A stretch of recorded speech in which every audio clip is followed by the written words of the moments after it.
Today, Matt Walsh Show, another terror attack on an ICE facility. ICE has been under siege by left-wing radicals for months. In fact, the entire country has been under siege for months. We'll talk about it. We'll talk about what should be done to finally put a stop to it. Also, new polling data shows that voters prefer Republicans on nearly every issue, including a few you might not expect. And the rapture was supposed to happen apparently this week. I'm still here, which I guess was to be expected. We'll talk about all that and more today on the Matt Walsh Show.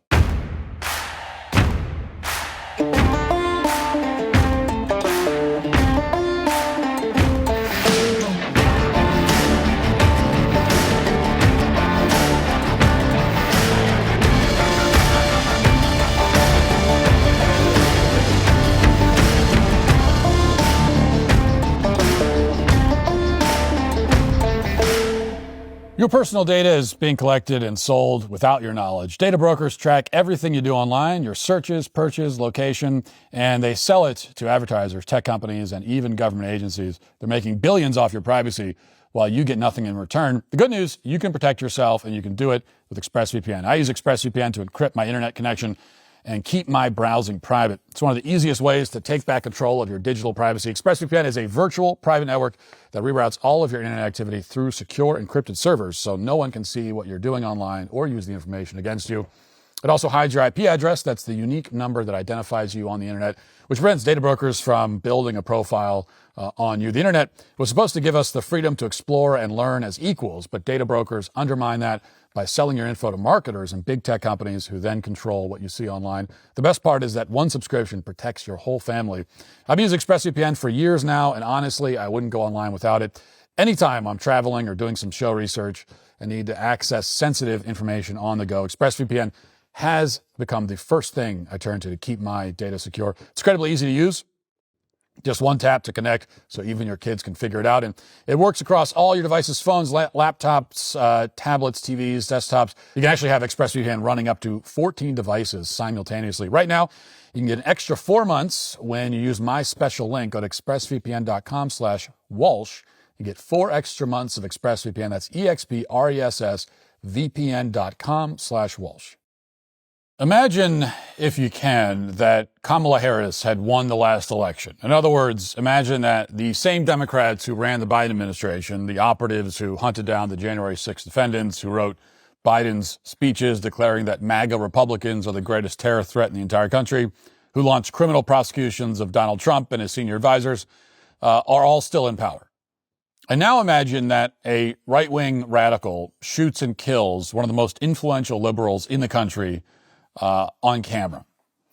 And imagine that tens of thousands of other conservatives, just normal people, airline pilots, teachers, politicians, everybody, shamelessly celebrate the assassination and openly call for more of them. And now imagine that in the same week, yet another right-winger shoots up a country club while shouting MAGA, and another right-winger shoots up a news station and leaves behind a manifesto complaining about liberal bias in the media. And then imagine that a Trump supporter plants a bomb underneath one of MSNBC's broadcast vans. And now imagine that a week after all of those attacks, a conservative sniper perched on a rooftop fires into a Planned Parenthood clinic, killing or injuring multiple people. And then imagine that this Planned Parenthood attack was just the latest in a string of them, stretching back several months. Now, in this scenario, is there any doubt how Democrats would respond? Is there any doubt at all that they would wage a full-scale war on conservatives? Have people like me frog-marched in front of cameras and handcuffs and leg irons? Is there any doubt that they would declare martial law and label all right-wing expression incitement? Is there any doubt that they would be rounding up conservatives as we speak by the busload and shipping us to Gitmo? Is there any doubt that they would have Fox News and every other conservative media company shut down and its executives arrested or sued into bankruptcy?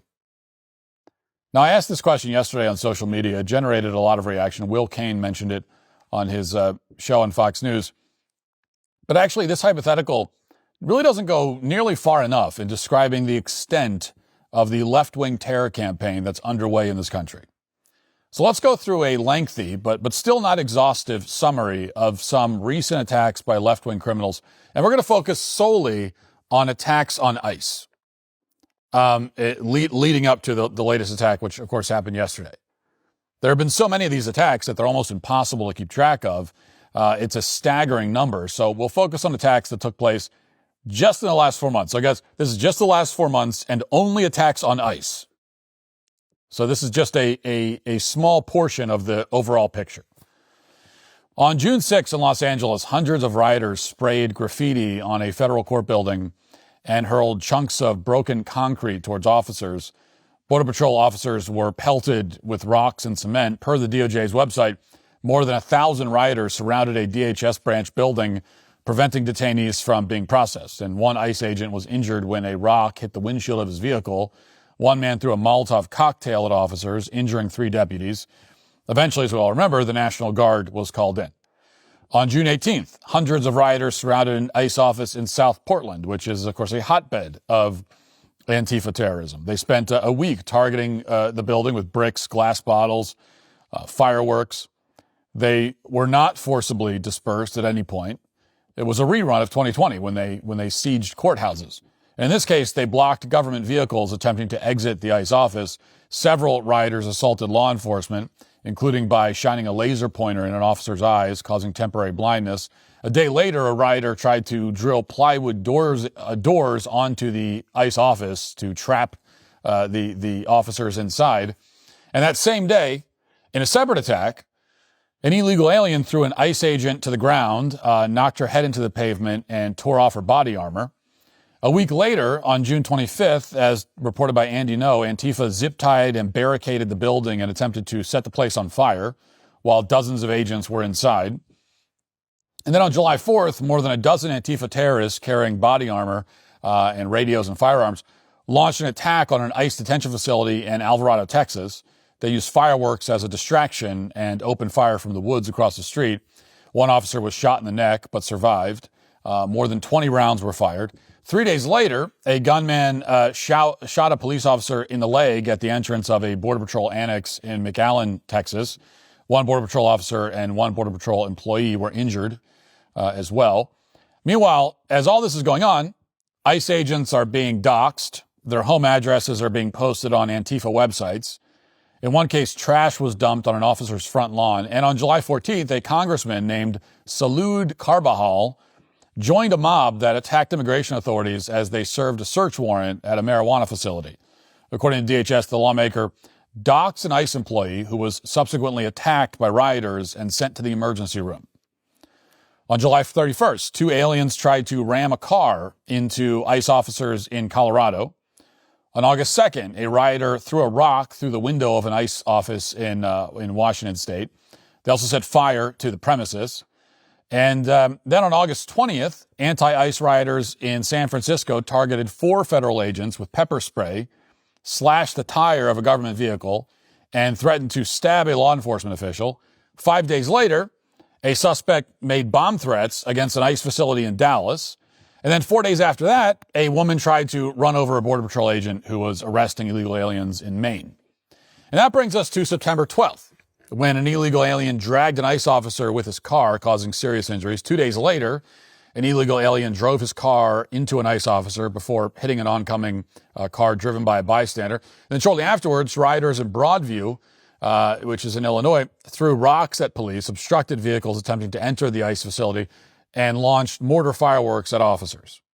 I want you to see how the local ABC affiliate covered this attack, by the way, and the response by ICE. This is important to see. The ABC affiliate goes out of its way to portray ICE as a violent aggressor in this situation, even though they admit that the rioters were committing federal crimes in an attempt to violently interfere with the officers. But this is how these kinds of attacks are covered. Watch.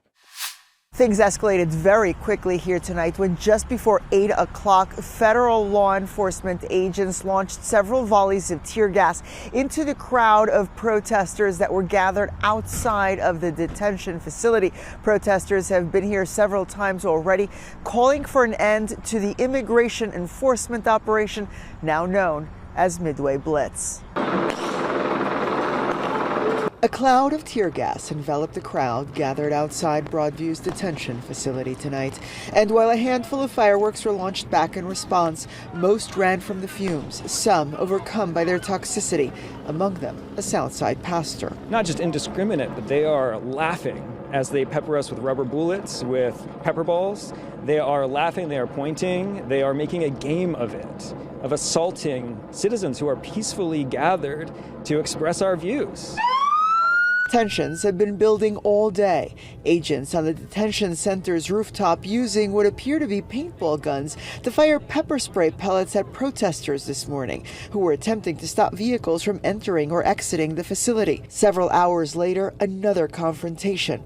A woman blocking the gates, getting shot with the spray-laden pellets close up. They unloaded on her, hit her in the face. I was trying to block her because she was yelling at them. They didn't like that. Brian Brannon himself got hit several times and was briefly hospitalized before coming back to rejoin the protest, his shirt discarded after being soaked in pepper spray. I can go home to my family after this, and the people that are inside there don't. Yes, the people inside the ICE facility committed federal crimes. That's why they're not free to leave. But he's wrong when he says that they don't get to go home. In fact, the entire purpose of ICE is to send these people home. I mean, that's kind of the reason that the agency exists in the first place. The whole report is a nauseating and very transparent piece of political propaganda, and it's how pretty much every network is covering ICE and the attacks on ICE. They go out of their way to make excuses for the rioters who are surrounding federal buildings and attacking law enforcement. And then when ICE launches tear gas in response, they pretend it's some highly disproportionate use of force. They accuse the officers of laughing, although strangely enough, they never captured that on film, which is weird. They downplay the obvious acts of terrorism that are captured on film and portray the use of non-lethal crowd control munitions as some kind of human rights violation. The lies are as overt as they could possibly be, and the media endorses these lies. They are as anti-American as the Antifa communists themselves. They're doing it because they want to encourage more acts of violence.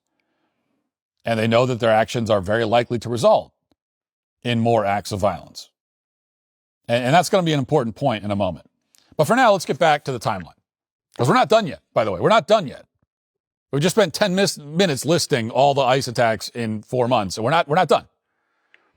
On September 23rd, as reported by Katie Daviscourt, Antifa surrounded a federal building in Eugene, Oregon, in the middle of the day. They pounded on the walls, prevented employees from leaving.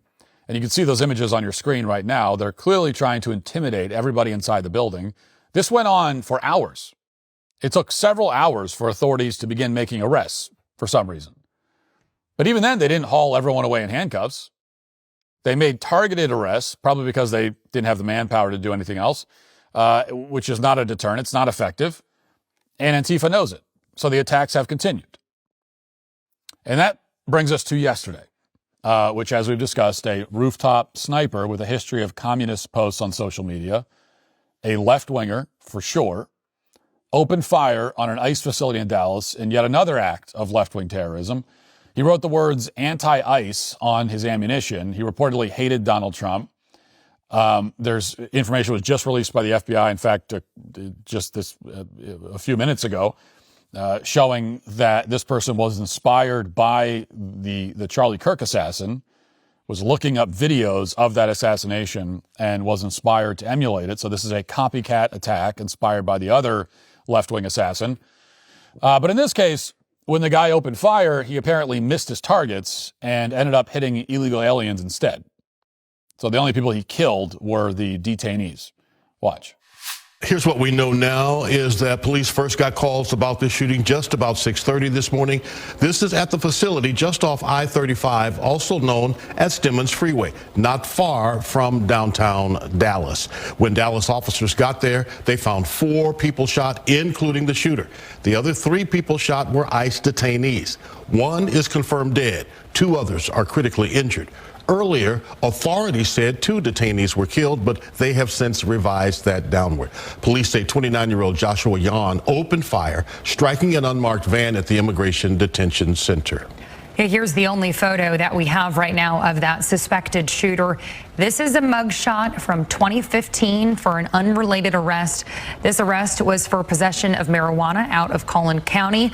Police say he killed himself before officers arrived today as he was perched on a roof of a nearby building. The director of the FBI has shared this picture of evidence found at the scene of ammunition with anti-ICE messaging. So by my count, this is the fourth act of left-wing terrorism in just the past year in which the shooter has written left-wing messaging on the bullets. Luigi Mangione did that. The trans terrorist who shot up the Christian church did it. Charlie Kirk's assassin did that. And now this ICE shooter did it. So we have a very well-established MO. And in these cases and many others, the targets have been vilified by left-wing organizations and social media platforms and the media, which openly encourage precisely this kind of violence. And that's not even getting into all the other attacks by left-wing terrorists that don't involve ICE, including the attempted assassination of Brett Kavanaugh, the murder of those two embassy staffers, the arson attack in the park in Colorado, and on and on and on. I mean, we could spend the next hour listing all the left-wing attacks in this country in just the past year. We are well past the point where the federal government should take decisive action, must take decisive action to shut down every single one of these organizations and platforms. Donald Trump has declared Antifa a domestic terrorist group. That's already happened. But so far, the government is not actually treating these left-wing militants as terrorists. So was that a symbolic designation or was it a meaningful one? Was there any practical implication to being designated a terrorist group? You would think there would be. If it was meaningful, then why is Antifa allowed to surround a federal building for even 1 second? How is there not an overwhelming law enforcement response immediately, arresting every single person there? Why isn't every single one of these militants, including that lying pastor, in solitary confinement right now? Why weren't they all arrested and sent to Guantanamo Bay to await trial? And they're terrorists, right? And for that matter, why are websites like Reddit allowed to openly encourage acts of political violence? I mean, pretty much the whole site is like this. This is not legal. You cannot create a platform to host incitement to violence and where people can talk about who they want to kill. That's not legal. That's not free speech. On Reddit, 99% of the content about ICE involves either a flagrant smear about the organization, saying they're kidnapping babies or whatever, or, even more commonly, it's an explicit incitement to violence. So, for example, this is one of the most popular stories on Reddit this week. It's from NBC News. This was the headline, quote, ICE held 5-year-old autistic girl in Massachusetts to pressure father to surrender, family says. So they held the girl, pressuring the father. It's like holding the girl hostage. Well, if you're a moron and you just believe a headline like that, take it at face value, then it sounds pretty bad. But it wasn't remotely true. NBC now admits that. They've changed the headline to read, video shows ICE with 5-year-old girl while agents attempt to arrest her father. And they admit in a correction that they had mischaracterized what ICE was doing. But of course, they knew what they were doing. They knew that the illegal alien who had prior arrests for domestic abuse and strangulation had abandoned his own child in his car. They knew that ICE, far from holding the child hostage, was saving the child.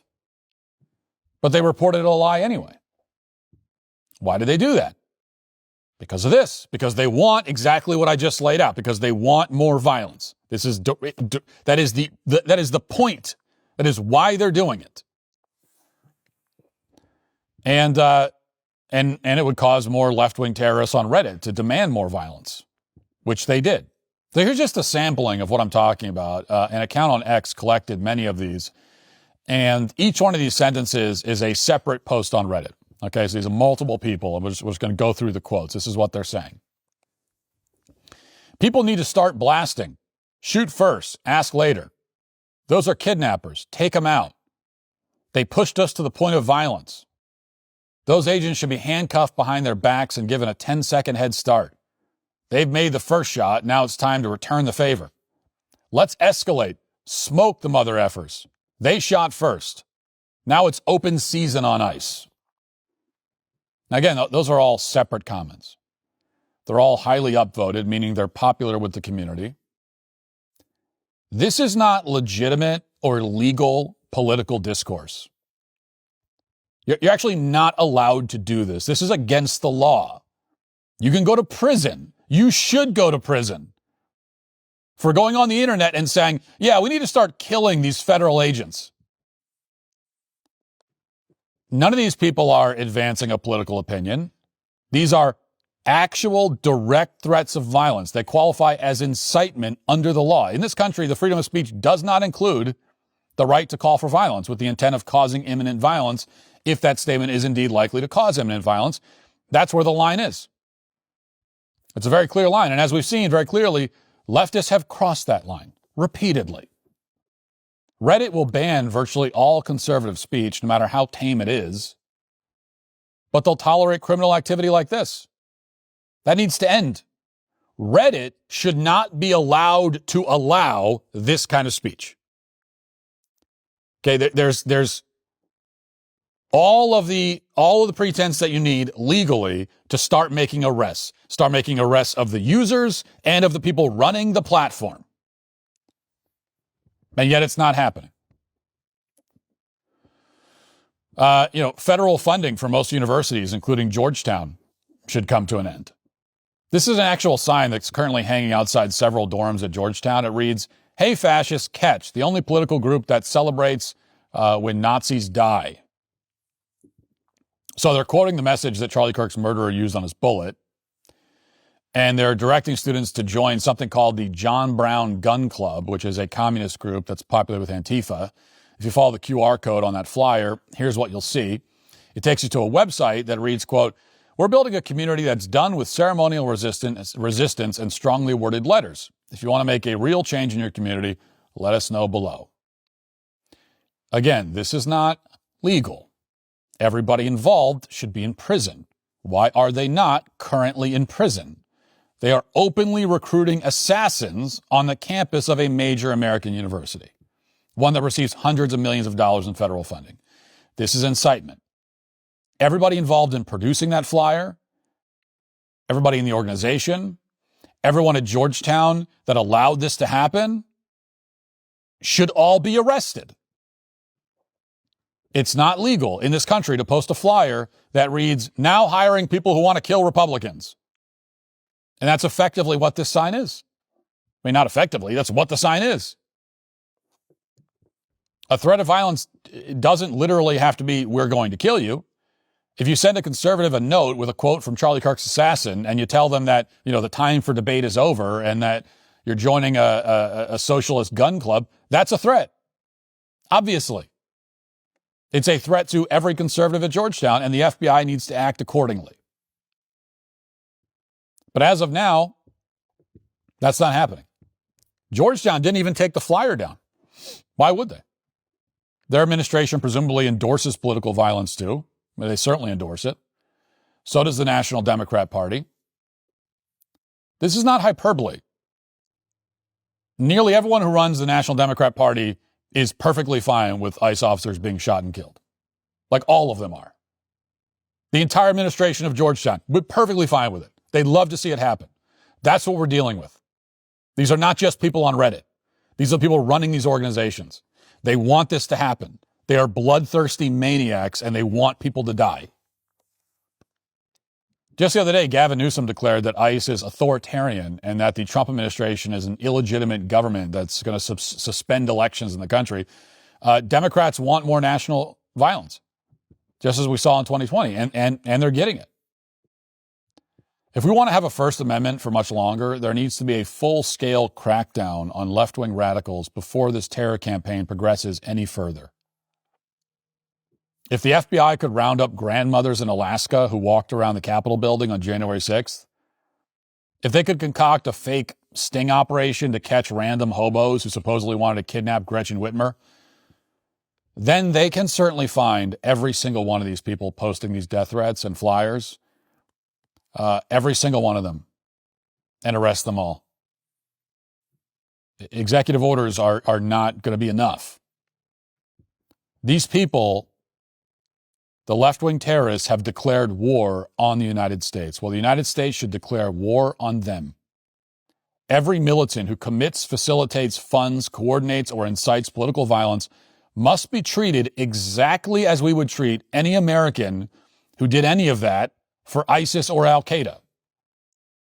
They are contributing material support to a terrorist enterprise. They are providing aid and comfort to the enemy.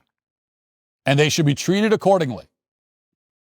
Exactly as we would treat anyone who affiliated themselves with Al-Qaeda is precisely what we should do with these people. And yes, I'm well aware that the word incitement gets tossed around a lot to justify unconstitutional crackdowns on speech all the time.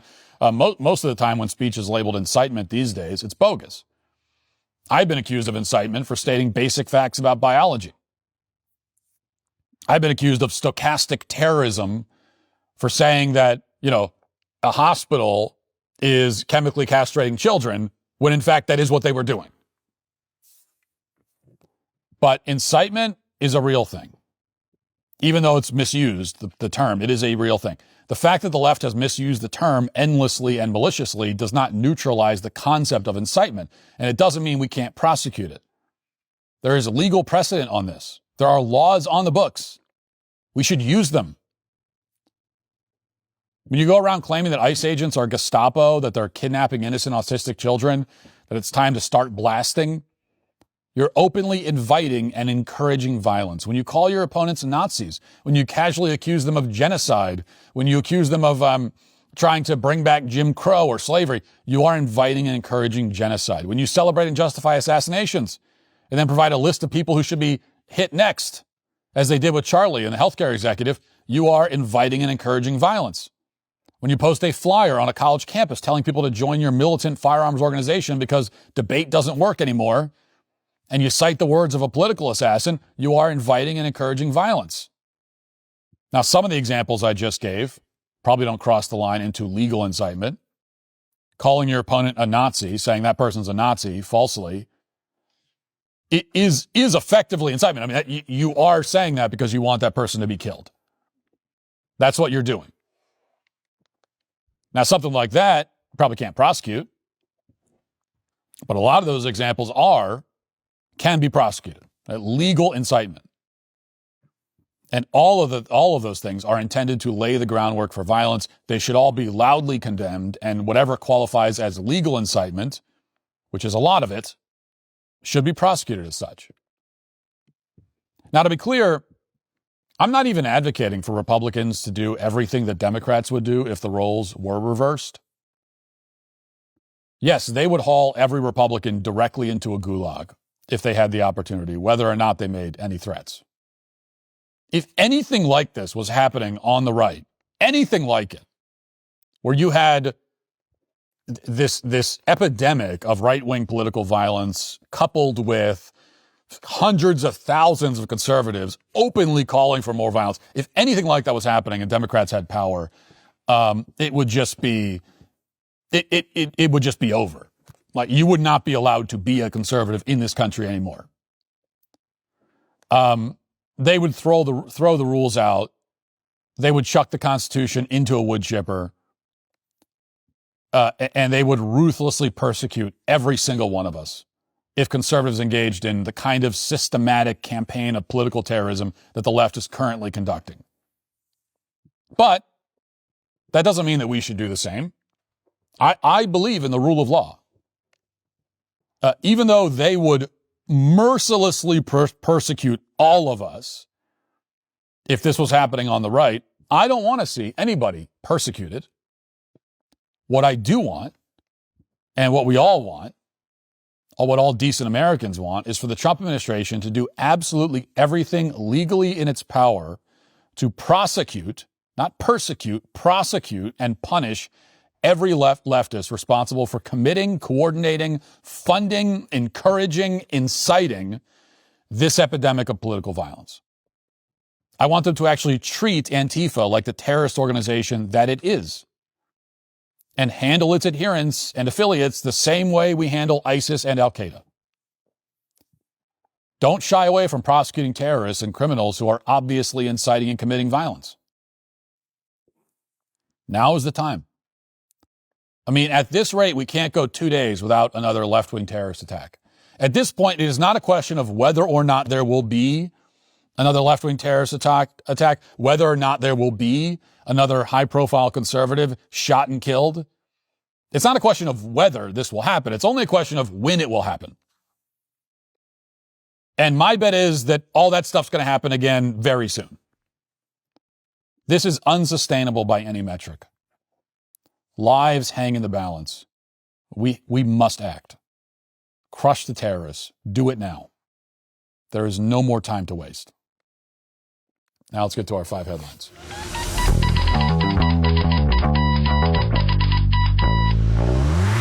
Grand Canyon University, a private Christian university in beautiful Phoenix, Arizona, believes that we are endowed by our Creator with certain unalienable rights to life, liberty, and the pursuit of happiness.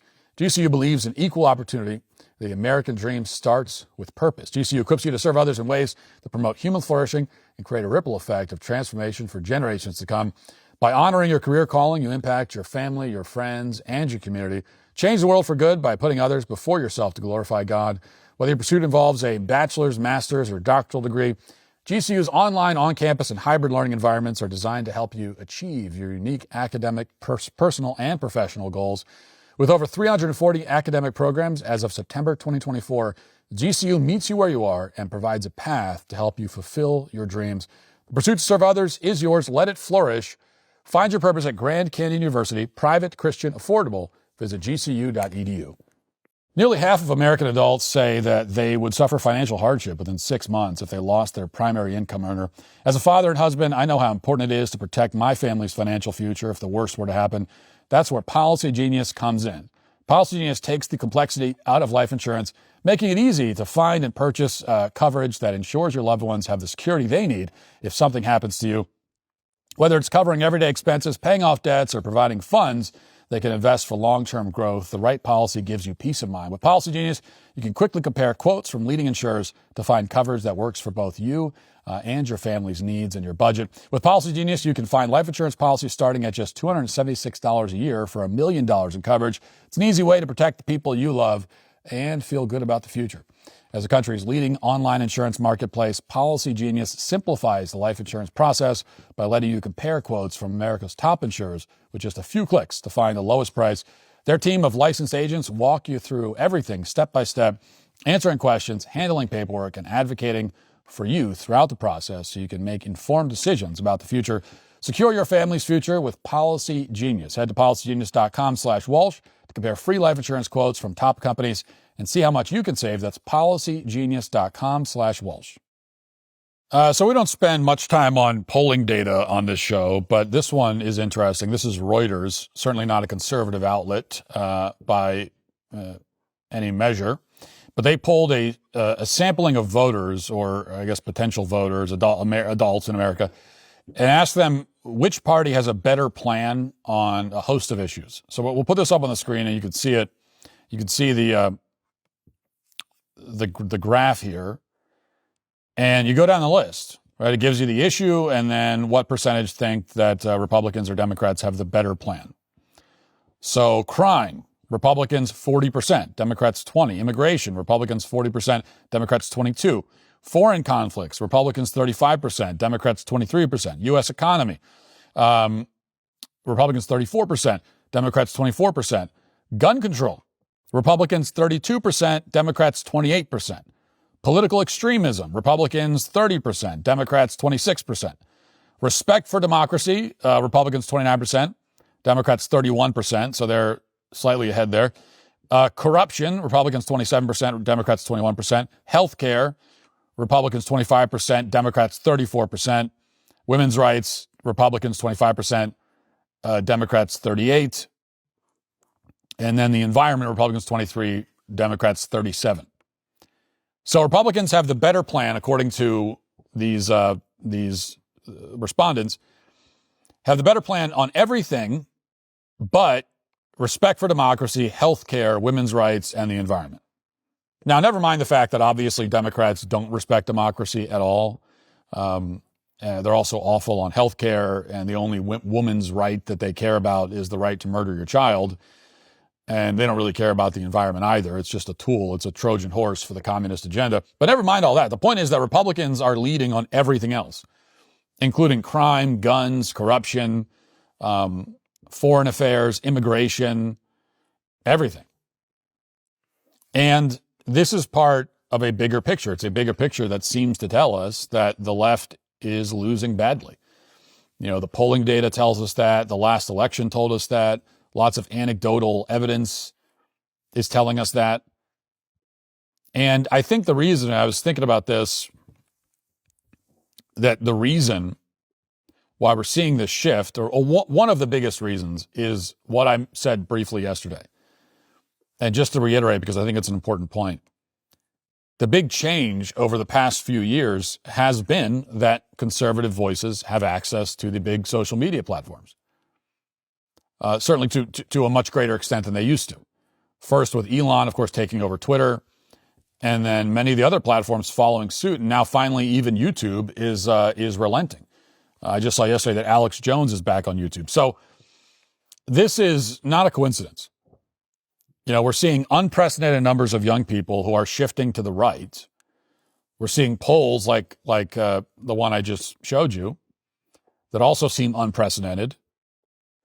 And all that is happening at a time when conservatives are able to basically engage freely on social media. On X, they can engage completely freely.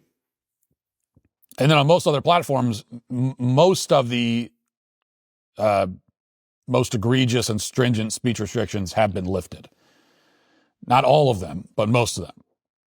And this puts us in, not to keep overusing the term, but it puts us in an unprecedented situation.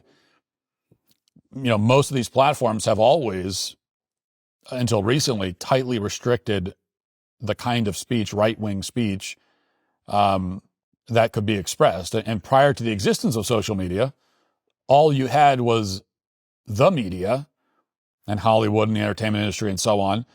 And they were the only ones with a megaphone. And we know that they were entirely owned by the left. Well, you had talk radio. That was talk radio was the only exception. Everything else was owned by the left. And talk radio's reach was, even though it was highly influential, especially guys like Rush Limbaugh, but talk radio was always, its reach was always limited. And now what's different is that the biggest megaphone is here. You know, it's where you're watching and listening to what I'm saying right now. And conservatives are mostly able to use it. So as soon as conservatives could use it freely and openly, everything started to shift. As soon as there was a forum, as soon as like the biggest megaphone available, as soon as conservatives had access to it, mostly equal access, then everything shifts, which simply tells you that our ideas win. They win if and when they get a fair hearing, if and when they're allowed to be heard. I mean, it's obviously no coincidence that the peak of wokeness, I think what most people consider to be kind of peak wokeness, which is like 2020, but really from like 2018 to 2022, that period, that was also the peak of conservative censorship. I mean, it was a time when, you literally could not go on YouTube and say that women don't have penises. That's a thing that you could not say. You would get demonetized and suspended for that. So that's how strictly, and how oppressive this speech suppression was. I mean, that's the only way that, for example, you look at like gender ideology, which is now in tatters. It's still something we have to fight against, but it's in tatters. And but it existed, it's existed for decades. This ideology, as we've talked about many times, the history of this ideology. But it seemed to sort of explode into the mainstream about 10 years ago. And everybody seemed to just sort of go along with it. And why did that happen? Well, it's because you weren't allowed, if you objected, you weren't allowed to object. It was hard to find the voices that would object. And so we were in a situation where everywhere you went, every voice you heard was endorsing this madness. And that has an effect on people psychologically. I mean, we know that. There's like tons of psychological experiments that have shown this, have shown the effects of peer pressure, of people wanting to go along with the crowd, of being convinced. I mean, you can convince people of almost anything. You can convince them to go against what, their better judgment. You can convince them to accept things that they know are totally crazy if it seems like everybody else is accepting it. That's how people are generally wired. And now we're seeing that kind of hypnosis breaking, and I think it's only because of this. Actually, as I say this, I'm just now seeing that. We talked yesterday about how YouTube admitted that they were doing this speech suppression. They seemed to indicate they were going to let these accounts back. I'm just seeing that Alex Jones and Nick Fuentes went back to the platform, and then it looks like they were banned again within about 12 hours, which is totally ridiculous. There's no reason why either one of those accounts should be banned from YouTube or any other platform. And in particular, when you consider the kind of speech from the left, as we just talked about in the opening, that is permitted on all these platforms. And you had very prominent left-wingers on YouTube all last week celebrating the assassination of Charlie Kirk, for example. So a lot more that needs to be done. I mean, so YouTube still, and I guess they just put out a statement saying that, well, hang on a second. Yeah, we're gonna let some of these banned accounts back, but hang on, not everybody. So you still don't actually have, of course, total free speech on YouTube or on most of these platforms outside of X. There's still a lot that needs to be done. But you have more of it now. Like, for every degree of free speech that's allowed on these platforms, as that increases, we see the right's cultural power also increasing. So I somehow missed this. Apparently the rapture was supposed to happen a few days ago. I was blissfully unaware, probably for the best. I mean, I wasn't going to get raptured anyway. Let's be totally honest about it. But it turns out the rapture didn't happen, I guess, as far as we know. I mean, it's possible that it did happen, but only 2 people got raptured. It's possible that humanity sucks so much at this point that the rapture happened and one guy on an island somewhere was raptured and no one else noticed. There was one rapturable dude living somewhere. So it's possible that happened. I don't know, but here's the New York Post. The rapture didn't happen Tuesday as predicted by a prophet in a viral video that prompted some followers to quit their jobs, sell their possessions, and ditch exams. And now true believers say they're deeply depressed.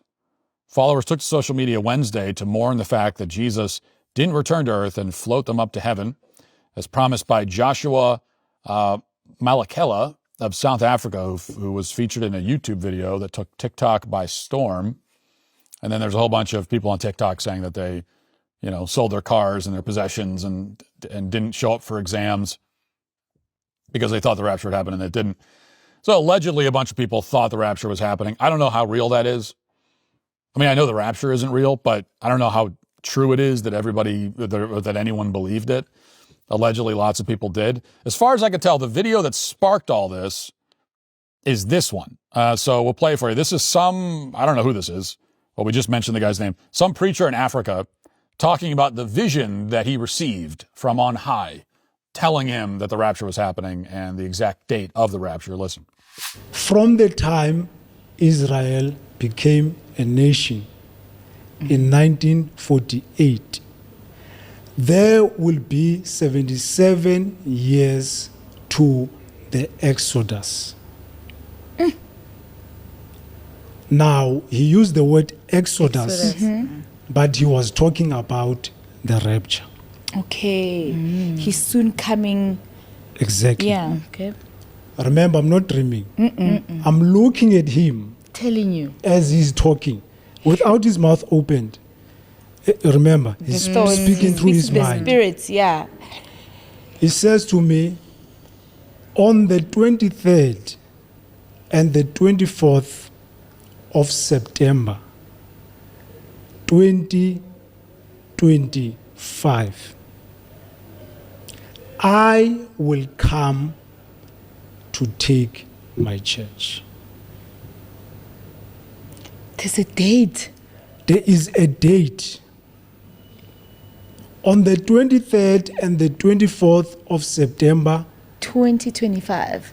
2025. So what happens 2026 now? 2026, what he was telling me is that by June, the world is gearing up towards the World Cup, right? But by June, they think the World Cup will happen. But after the rapture of September 2025, the chaos that would be in the world, the destruction, the devastation that would be in the world after the rapture, there will be no World Cup 2026. Well, I'm convinced. I mean, surely if some random African dude on YouTube said that he had a vision about the end of the world, then he must be telling the truth. How else do you explain it? Either this guy is telling the truth or he's lying or he's crazy. But I mean, when's the last time anyone ever lied? Lying, that doesn't happen. Lying doesn't, crazy people, they don't exist. No, clearly if this random guy made this random claim, then it must be true. How can it be not true? Well, it turns out that it wasn't true, which is kind of mind-blowing. I don't know. And what I love about this guy, by the way, is that for him, the most dire consequence of the end of the world is that the World Cup won't happen. That is the prediction. Or maybe it will, I don't know. Maybe it'll still happen. It'll just be disorganized. I'm not really sure why the rapture would affect the World Cup at all, to be honest. Like nobody who plays or watches soccer is going to heaven anyway. The Bible is very clear about homosexual activity, so I'm just kidding.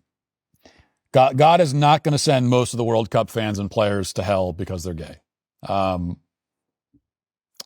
send them to hell because they're foreigners, so that's a joke. Relax.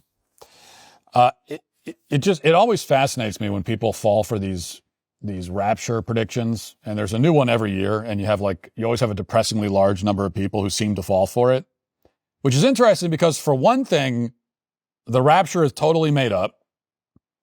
Just to be clear, completely invented. It's not in the Bible. It was never a part of Christian teaching for centuries. It was never mentioned.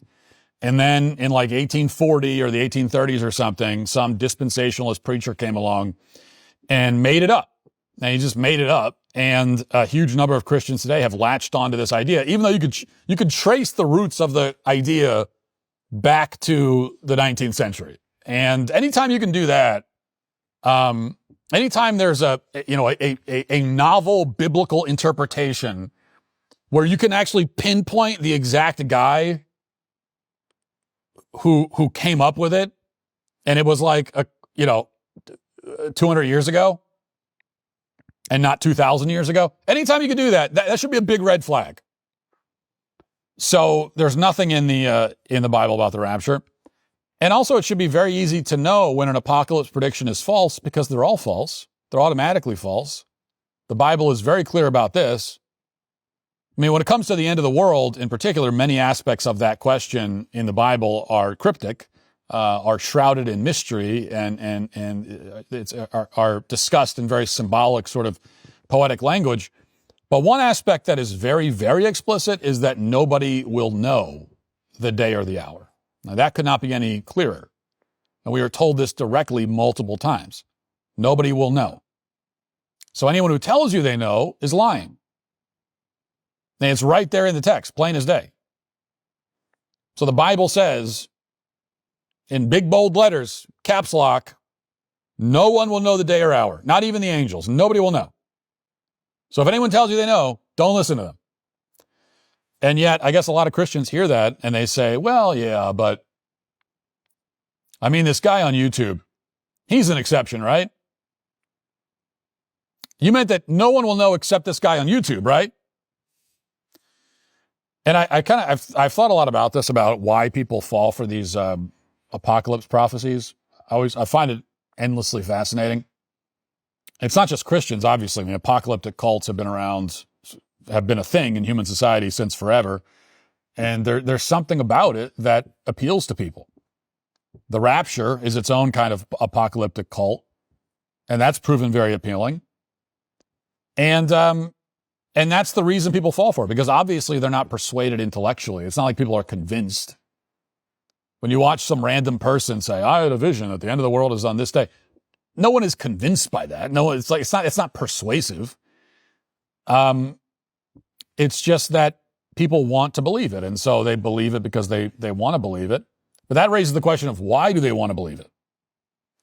Well, I think somewhat counterintuitively, people glom on to the end of the world predictions and they get very obsessed with it. And there are plenty of Christians who, even if they don't fall for these things exactly, they still are very obsessed with sort of like cracking the code and interpreting. And they read Revelation. They're looking for they're always looking like, oh, this is just like in Revelation, and it's happening any day now. And I think that what motivates that is a fear of death, you know? And for the rapture, this is easy to see. People who believe in the rapture, they believe in it. They really, and people get very defensive about the rapture. You'll see that in the comments under this video. Even though it's completely unbiblical, completely made up, but they get very defensive of it because they're afraid of death. And the rapture is an easy workaround. Well, you don't have to die. You just get lifted up into heaven. You don't even have to die. It's very appealing, I admit. Like, it's really appealing. And so when you have someone who's like really attached to this idea, and then you tell them, well, the rapture is made up, it's not true. What you're telling them is that you're going to have to die. Okay, you're not just going to float to heaven. You are going to have to die. And that's why they get so worked up about it. But even the apocalypse predictions that involve mass death and destruction, which a lot of them do, I still think that people become attached to those because they're afraid of death. Because what is it that's so scary about death? Well, there are two things that are really scary about it. One is that it's lonely. You die alone. Hopefully you die with family members who love you and people that are surrounding you who love you. But the dying part, right? The part where you actually have to die, that you do alone. You got to walk through that door by yourself. And that's scary. And death is unpredictable, which is also scary. You don't know when it's going to happen. Like, I could die today. I could die in 50 years. I could die tomorrow. Like, I could die anytime. And there's no way to know. So those are the two things that make it scary. It's lonely and it's unpredictable. And so I think with these apocalypse things, it's popular with people. They want to believe it because it mitigates those two things. It's not lonely anymore because, hey, we're all going at the same time. And you take away the unpredictability, because now I can say, oh, it's on this exact date. And so now I know. And so I think that's what people like about it. But it's all nonsense. It's always nonsense, just to be clear. So I got to tell you about something that made my life about 10 times easier, and I don't say that often. Meet the Stopbox Pro. It's a game changer for anyone who, like me, cares about self-defense but doesn't want their handgun locked away like it's buried in a time capsule, or worse, just lying around where, you know, your kids can see that it's something that they can play with. So picture this. You never need a key or a battery. No tiny screwdriver, no desperate midnight run to the junk drawer. The Stopbox Pro gives you quick, reliable access with a slick push-button lock. I've tested this a dozen times, and it works every single time, rain or shine, power or blackout. Plus, it's all made right here in the USA, so you're supporting local jobs and getting quality products, too. Even the TSA gives a thumbs up. You can bring it in a checked bag for travel. Totally compliant. I've taken mine camping, tossed it in the car. It's become one of those rare things I trust and actually use. If you're tired of fussing around with keys or worrying about batteries failing when you need it most, if you're tired of having to juggle accessibility and safety, well, you got to get yourself Stopbox Pro. Trust me, I wouldn't put my gear in anything less. For a limited time, Our listeners get 15% off at Stopbox when you use code Walsh10 at checkout. Head to StopboxUSA.com, use code Walsh10 for 15% off your entire order. After you purchase, they'll ask you where you heard about them, and please support our show and tell them that I sent you. Download the DailyWire Plus app and bring the entire show everywhere you go. Inside the app, tap follow under my picture. You'll get notifications the second I go live or drop a new episode. Step away anytime and come back exactly where you left off. Plus, you can watch all the same clips everybody's arguing about on social media without having to suffer through social media to do it. The app is where our community lives, chatting during live shows, sharing ideas, debating the big questions. And because it's ours, it can't be canceled, censored, or shut down.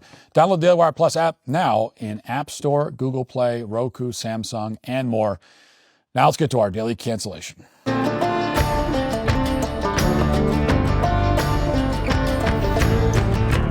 For our daily cancellation today, we return to the subject of age verification on the internet. This is a topic that's gained a lot of steam in recent months.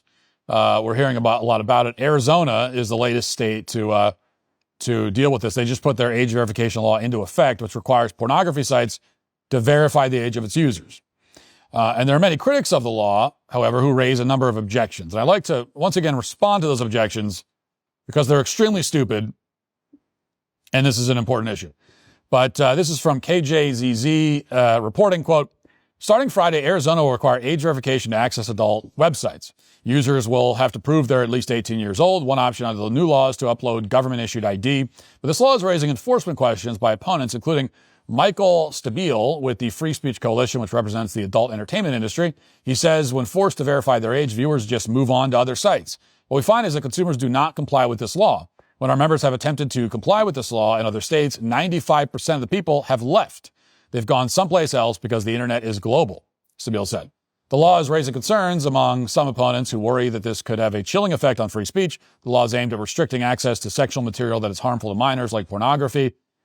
Quote, that's still in the title of the bill, but pornography is not the subject of the bill, says Jean Woodbury, an associate lobbyist with Creosote Partners, who lobbies for the ACLU. She says the issue is how sexual material is defined. And the definition of sexual material harmful to minors is very subjective. It's open to interpretation. And so one parent's understanding of what that means could encompass standard sexual education, and it could encompass descriptions and information about even domestic violence, Woodbury said. Okay, so here we encounter, once again, the three primary arguments against age verification laws. These are really the only arguments. First, they say that it will have a chilling effect on free speech. Second, that users will refuse to verify their ages and will go someplace else. And third, that it's impossible to define what qualifies as a pornography site and what doesn't. By putting age verification on porn sites, you might also be forced to put it on educational sites, they say, and sites with information about domestic violence for some reason. Now, I'll take these objections one at a time. Objections which I should point out are never raised about any other age verification policy. As I have found it necessary to point out many times, we already have dozens of laws in place mandating age verification for every other adult-oriented product in existence. Booze, tobacco, guns, gambling. The producers and distributors of those products are required by law to verify the ages of their customers. And the age verification cannot just be them saying that they're over the age of 18 or over the age of 21. They actually have to verify. They have to produce documents to prove that they are adults. If a child successfully purchases alcohol from a liquor store or from a bar, that liquor store or bar will be in a lot of trouble legally. And nobody objects to this. Nobody panics over slippery slopes and attacks on free speech. Nobody says that the free speech rights of the gambling industry are being infringed because they're not allowed to take bets from 12-year-olds. Nobody has any problem with the concept of age verification laws, which nobody has any problem with the concept of it in principle, which is why there isn't even any debate about age verification for any of those other things, including, again, online gambling, which I would suggest is considerably less harmful than pornography. I would much rather that my 12-year-old be gambling than spending his time looking at pornography. Like, it's not even close. It's not even close. And yet, for online gambling, no issue. Everyone agrees, yeah, you got to verify your age, of course. Of course. Only for this sexual content is it suddenly an issue? The critics of age verification want the pornography industry to be an exception. They want it to get some kind of magical exemption from the basic rules of the road that govern every other adult-only product. So let's look again at these arguments and handle them quickly. First, free speech. This is an easy objection to handle. There can't be any free speech concerns here because smut is not speech. Having sex on camera for money is not expression. It's prostitution, which is why nobody who consumes the content is consuming it for the messages.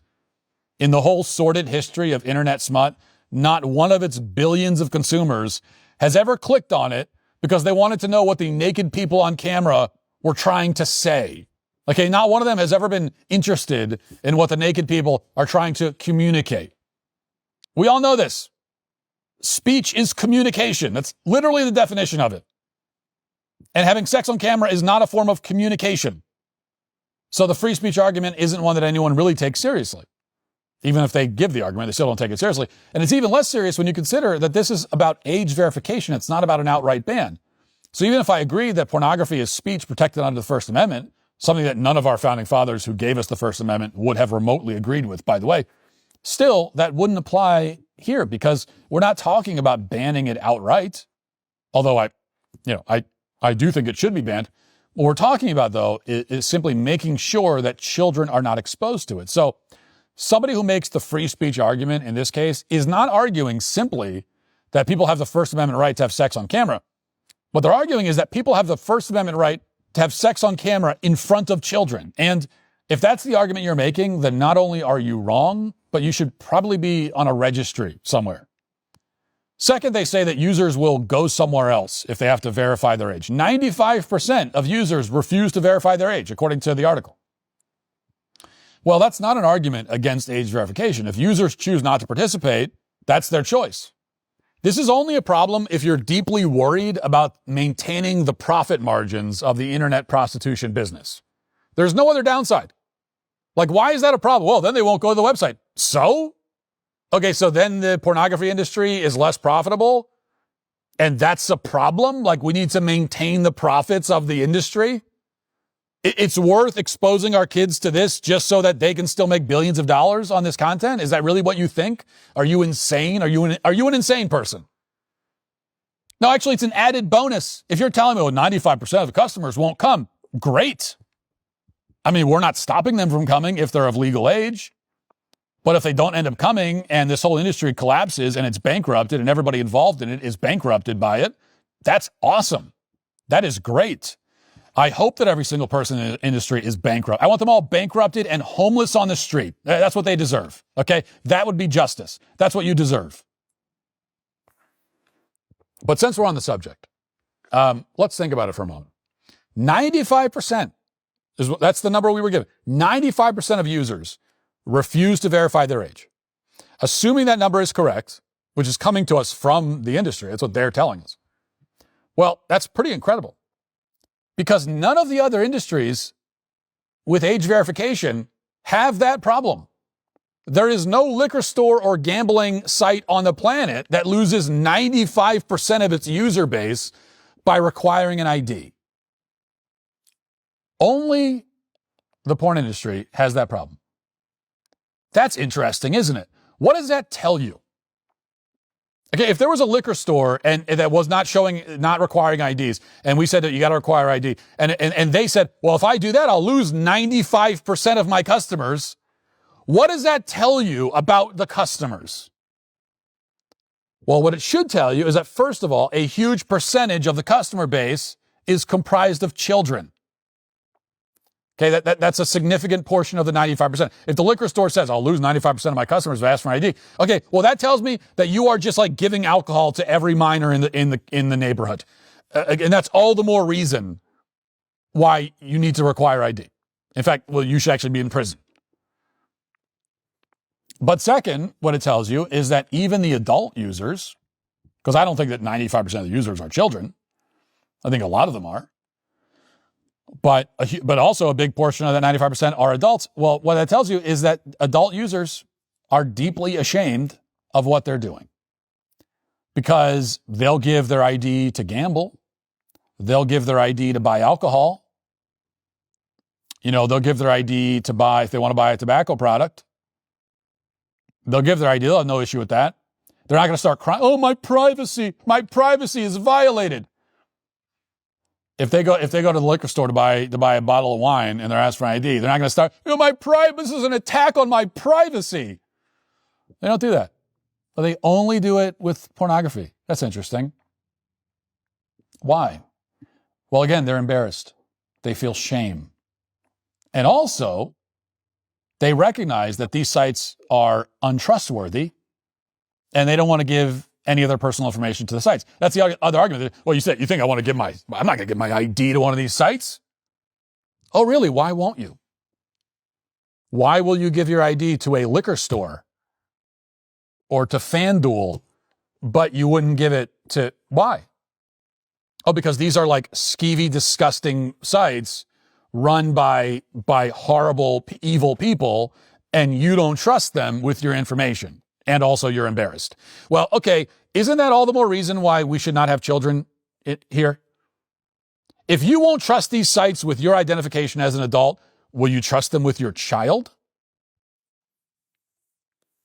And finally, we're told that there's a slippery slope. We won't know where to draw the line. By requiring age verification for pornographic content, we might end up with age verification for a bunch of other sites as well. Now, I find this to be perhaps the least persuasive of all of these deeply unpersuasive arguments. All the arguments against age verification are extremely stupid. And you should be embarrassed about yourself if you are on that side of the argument, okay? You're a dumb person, or at least you're acting like one. Just consider this. If you are someone who unfortunately frequents pornographic sites, when's the last time you went to a site like that and you weren't sure if it was a pornography site or not?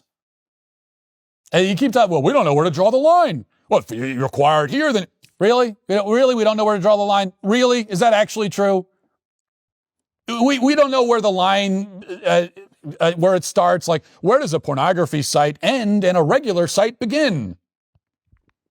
Really? When's the last time you were on a pornography site and you were like, is this porn? I don't know. Maybe that's an excuse you might give. Maybe if your wife walks in, you say, and she said, what are you looking at? Is this porn? Oh, I didn't know. This is what pornography is. I had no idea. Oh no, I thought I was on a site getting information about domestic violence. I thought I was on a scientific site. I thought I was getting, I'm doing anatomy research. Right. Okay. You have never experienced the slightest bit of confusion about what sort of website you're on. When's the last time anyone has ever seen or even heard about a website that might or might not qualify as a pornography site? That doesn't exist. It just doesn't exist. Okay, shut up. It doesn't exist. All of these arguments are people, none of this is true. You know that pornography is not free speech. It's not speech. That's not why you're looking at it. You know you have no problem with age verification in principle. You know that you know exactly what we're talking about when we talk about pornography, and you sit there and go, how do you define it? I don't know how to define it. I have no idea what that is. I have no clue. When you say the word pornography, I don't know what you're talking about, Matt. Shut up. Just shut up. Okay, this is not real. It's not an actual problem. We all know what kind of websites we're talking about. They're very easy to identify. No one has any problem identifying them. And that's all that needs to be said on that point. It's all that should need to be said about any of this. Okay, yes, we should have age verification. That is the absolute bare minimum of the sorts of protections that should be in place. And protecting children, putting some sort of thing in place to protect children to the extent that we can, is more important than your desire to be able to go find masturbation material without having to give your ID. Okay, we have two competing interests here, and one interest is protecting the millions of children who are being exposed to horrifically disgusting content at ages when their brains cannot handle it. That's one interest. The other interest is that you want to masturbate to pornography, and you want to be able to access it quickly without having to get your wallet out. Okay, that is the scale. Okay, is like this. There's no competition here. All right, at all. So just pull your ID out, or if you're that embarrassed and you don't want to, maybe you should ask yourself why you're so embarrassed, and like go do something productive with your time instead. How about that? You don't want to give your ID, great. I want to go to the gym instead. Go take a walk. All right. Go out and like talk to your children. You know, go talk to your wife, or go get a wife, you know, instead. How about that? Anyway, that's why anyone who desperately searches in vain for some logical reason to be opposed to age verification for these websites is today canceled. That'll do it for the show today. Thanks for watching. Thanks for listening. Talk to you tomorrow. Have a great day. Godspeed.